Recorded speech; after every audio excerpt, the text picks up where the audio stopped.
So how can business owners or leaders stand out, especially in this point in time that we find ourselves? Yeah, and I think this is really key. I've got a lot of people coming to me right now, whether they're CEOs and they're just saying, you know what, I think my staff is switching off a little bit when I'm speaking. I think they're just sitting there thinking about what they're having for dinner, 2 minutes in. And then I've got clients in the senior executive level who want to move up, who want to get into the C-suite level or just have other opportunities open up. And, I believe really the ability to speak now is critical because there's so much same cookie cutter. Good morning, everyone. My name is so-and-so. I'm just going to talk to you about today. Now I'm talking about it. Now I've talked about it. This is what I said. Thanks very much. And it's predictable, right? Right. So if you want to stand out, you have to come at it from a different place. And the first thing, and you might be surprised to hear me say this, but really if you want to stand out, the first thing you have to do is just get really comfortable with yourself. I can agree with that one. Yeah, because no one can really stand out if they're like, oh my God, I feel, oh, my heart rate's going berserk. I don't know if they'll buy in. What I'm not really as good as so-and-so. You can't be fully in your own power. You can't have full impact if you're not fully comfortable in yourself. And so moving through any fear, nerves and anxiety around speaking, that's key, and that should come first. Mm-hmm. And some people say, oh, that's the opposite of everything I've heard. I've heard, you should practice and keep practicing, and practice makes perfect. And, I believe pretty much the opposite of everyone else in this space, because I think practice doesn't always make perfect, especially if you're doing something over and over again, it's not working. Just get really good at doing something that doesn't work. And also, why not have the nerves go first and then speak, rather than thinking that you've got to speak all the time over and over and practice and then you'll one day get better, or as in, more relaxed and more comfortable. It doesn't generally work that way. So the first step in my view is get comfortable. That's going to be a process. It's not just necessarily going to happen like that. But then you can be flexible. Then you can be playful if you want. You've got all this capacity just to be yourself. And the other thing is to know what inspires you when you're speaking. And even if you're in a dull topic, even if it's statistics 101, even if it's, find what it is that lit you up about that.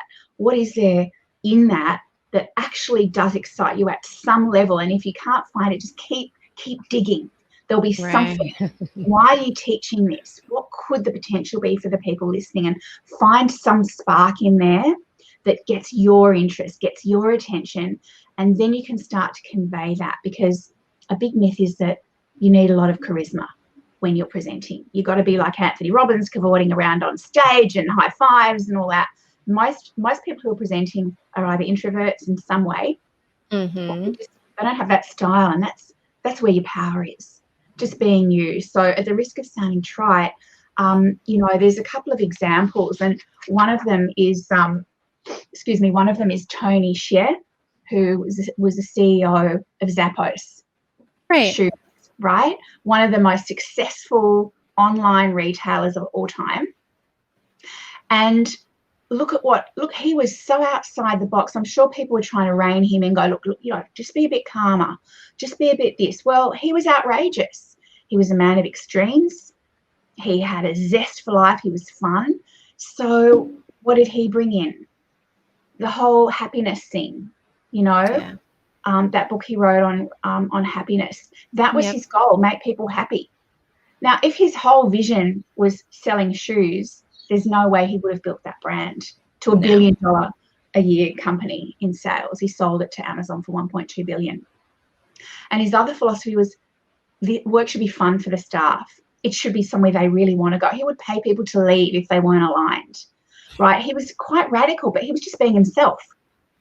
And I'm not saying everyone listening is going to be a Tony Hsieh and be jumping around.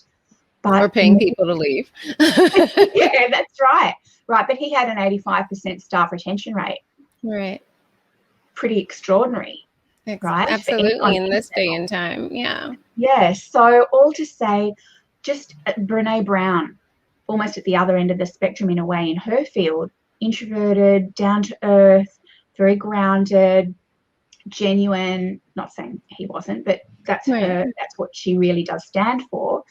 and how much has she brought to the world in her Absolutely. talks about vulnerability. So I guess the most important thing is just be comfortable in your own skin, or get comfortable if you can get someone to help you get to that place. It's not always easy when you're someone who's a perfectionist, you've got high standards, but then look at what are your values, what do you stand for, and then that's what you can start to leverage.